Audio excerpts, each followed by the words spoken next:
تعالى فوقاهم الله شر ذلك اليوم ولقاهم نضرة وسرورا.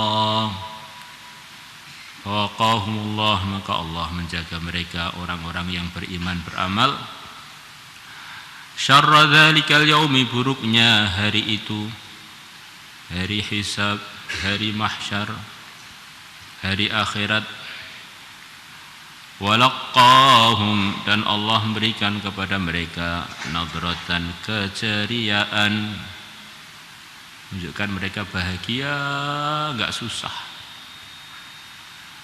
Wasururan, dan kebahagiaan, ceria lagi bahagia. Semoga termasuk kita. Wajazahum, dan Allah telah membalas kepada mereka orang-orang beriman, orang-orang beramal, bima sabaru, sebab kesabaran mereka, diberi balasan jannatan, surga, wa hariran, dan sutra. Jannatan, kebun yang begitu indah. Muttaqiina,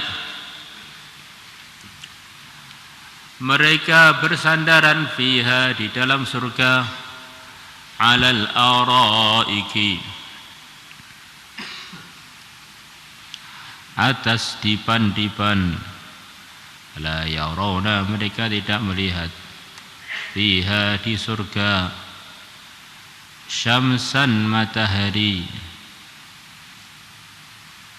wala zamharira, dan mereka tidak merasakan dingin yang tidak nyaman. Zamharira itu dingin yang sampai tidak nyaman. Syamsan itu diantara maksudnya terik seperti teriknya matahari yang menyengat, yang tidak nyaman.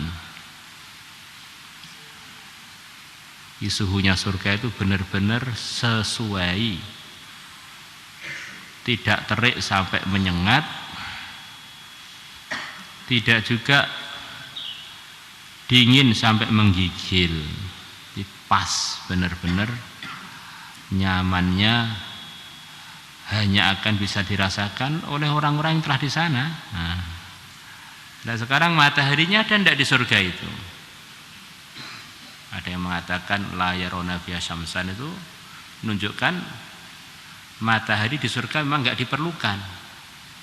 Karena matahari di antara fungsinya itu adalah untuk menghangatkan, untuk memanaskan. Nah, surga ini enggak perlu suhu itu.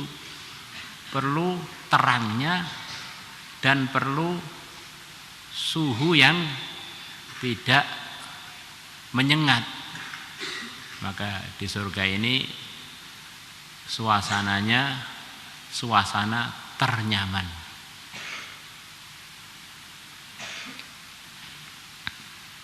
Ada juga yang mengatakan bisa aja ada di surga itu matahari. Ini matahari yang sudah sesuai dengan kondisi surga, yang cahayanya itu nyaman tok, enggak nyamannya. Ila qaulihi ta'ala, sampai firman Allah Ta'ala mulai 11 sampai 22, ayat 22. Inna hadza, sungguhnya ini semua, kana lakum, adalah bagi kalian, jazaan, sebagai balasan, wa kana sa'yukum, dan adanya usaha kalian, masykuron, diterima kasihi, diterima oleh Allah. Menunjukkan orang-orang yang usaha tadi dalam ketakwaan, usaha sesuai dengan prosedur. Itulah yang dipahami oleh para ulama. Semua anugerah Allah berupa kebaikan, kebaikan dari balasannya kebaikan, hanyalah kalau kebaikan tersebut dikerjakan dengan sesuai aturan, sesuai dengan ketakwaan. Ada orang dalam kebaikan, sholat, tetapi kalau enggak sesuai dengan prosedur, Allah murka. Fawailul lil musallin alladzina hum an salatihim sahun. Ada orang berangkat sholat, bahkan ngerjakan sholat, ini enggak sesuai prosedur, Allah murka. Wa idza qamu ila sholati qamu kusala. Ada orang dalam amal, tapi amalnya enggak sesuai prosedur. Amalnya bukan karena Allah, karena biar pamer-pamer aja. Allah pun murka. Yura'unan nas wa la yadhkurunallaha illa qalila. Maka kita ini usaha beramal baik. Selepas ditolong oleh Allah untuk amal baik, kita renungkan lagi, amal baik kita ini sudah kita kerjakan dengan takwa belum? Ada 3 orang amalannya mirip, yang 3 termasuk yang terawal masuk surga. Ahli ilmu agama, ahli berjuang sampai wafat fisabilillah, ahli kurban sampai habis-habisan hartanya. 3-tiganya dipersilahkan untuk masuk surga paling duluan. Tapi orang yang kesibukannya 3 ini juga, tapi karena ngerjakannya minta pujian, riya, tidak takwa, maka Allah mempersilahkan mereka bertiga untuk masuk neraka. Sekarang Allah tolong kita untuk ngaji. Ini satu nikmat yang perlu disyukuri. Sekaligus dilihat-lihat, muhasabah, dievaluasi. Karena dulu di zaman Nabi itu yang ngaji tidak semuanya sukses. Yang sukses itu yang ngaji, meyakininya, mengamalkannya, mendakwahkannya, memperjuangkannya, jadinya sahabat. Satunya ngaji tapi nggak percaya dengan ajaran Nabi. Bahkan tengah-tengah ngaji bolos, kemudian malah menganggap pelajaran selain Nabi kita itulah yang lebih sesuai pelajarannya para ahli batil Yahudi Nasrani. Jadinya mereka munafikin. Ini satu kelas dengan para sahabat itu, munafikin satu kelas. Satu kelas gurunya sama, yaitu Sayyidul Anbiya.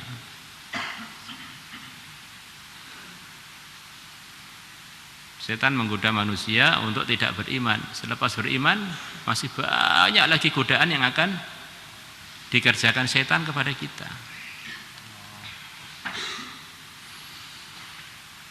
An Abi Hurairah radhiyallahu anhu 'anil Nabi sallallahu alaihi wasallam, "May yadkhulul jannata yan'am wa la yab'as."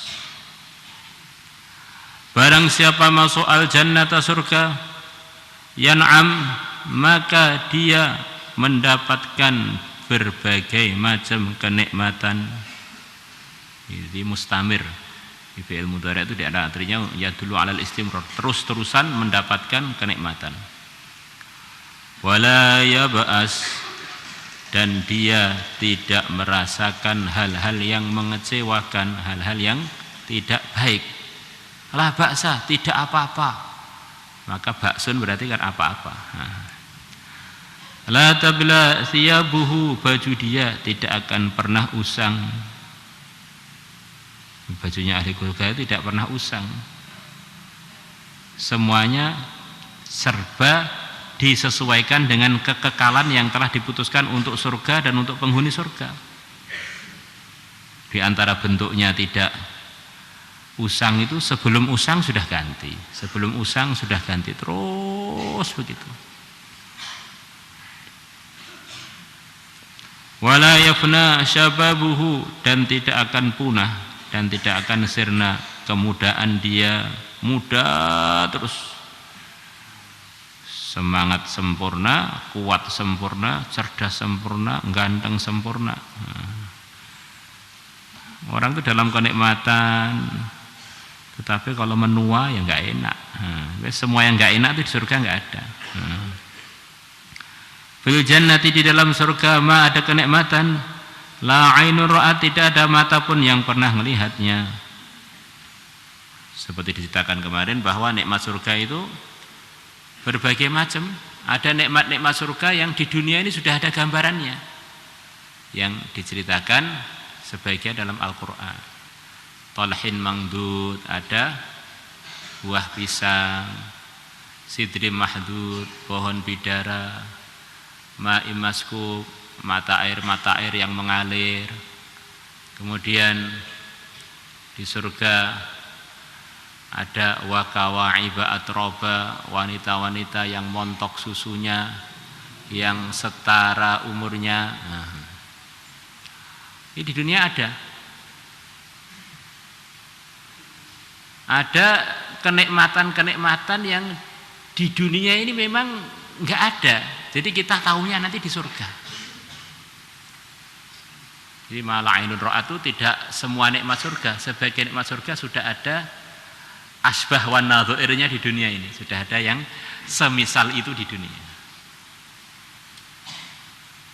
Emas, perak, za'faron ini ada di dunia. Di sana ada mala'inun ra'at. Belum pernah mata pun pernah melihatnya. Apa itu ya? Masuk surga dulu nih kan lihatnya. Kalau sekarang bisa diceritakan ya namanya ngainun ra'at, bukan mala'inun ra'at. Wala udhunun sami'at, dan tidak pernah kuping mendengarnya. Wala khatara ala qalbi basyarin, dan belum pernah terbetik pun atas hatinya manusia manapun, manusia siapapun. Rawahu Muslimun, Imam Muslim telah meriwayatkannya.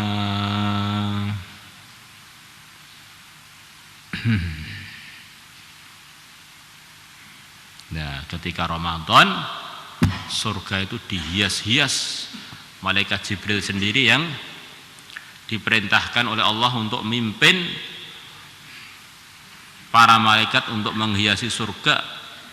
Disiapkan anugerah-anugerah khusus untuk bulan Ramadan. Sepanjang tahun anugerah terbanyak di bulan Ramadan. Yang berkaitan dengan bulan. Maka bagaimana kita di Ramadan ini memang amalan kita tingkatkan melebihi bulan-bulan lain. Dan itulah yang dicontohkan Nabi kita dan dicontohkan oleh murid-murid beliau yang mendapatkan ajaran dari Nabi kita. Awalnya sudah semangat 10 awal, tengahnya meningkat semangatnya, akhirnya diusahakan sepanjang malam tidak tidur. Puncaknya mujahadah di akhir Ramadan. Tiap malamnya Allah merdekakan hamba-hambanya dari neraka sekian banyak. Di antaranya ada yang mengatakan 60.000, ada yang mengatakan lebih. Yang tahu hanya Allah hakikatnya. Di malam terakhir di bulan Ramadan Allah akan merdekakan sebanyak dari awalnya Ramadan sampai akhir Ramadan. Ini selain anugerah Lailatul Qadar, selain anugerah rahmat, selain anugerah maghfirah, selain anugerah-anugerah yang lain-lain, pertolongan, penjagaan. Maka dalam mafhum hadis Nabi, rugilah orang yang didatangi Ramadan, kemudian Ramadan lewat, dosa-dosa dia belum terampuni.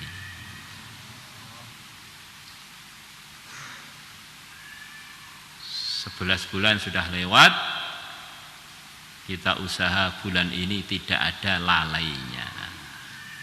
Insyaallah semuanya niat ini. Allahumma ballighna Ramadan. وفقنا لإحياء ليلة القدر اللهم اجعلنا ممن قامه إيمانا واحتسابا اللهم آتنا في رمضان أفضل ما أعطيت به عبادك الصالحين بمجرد فضلك العظيم بشفاعة رسولك الكريم إنك أنت الله البر الرحيم والحمد لله رب العالمين صلاة الله سلام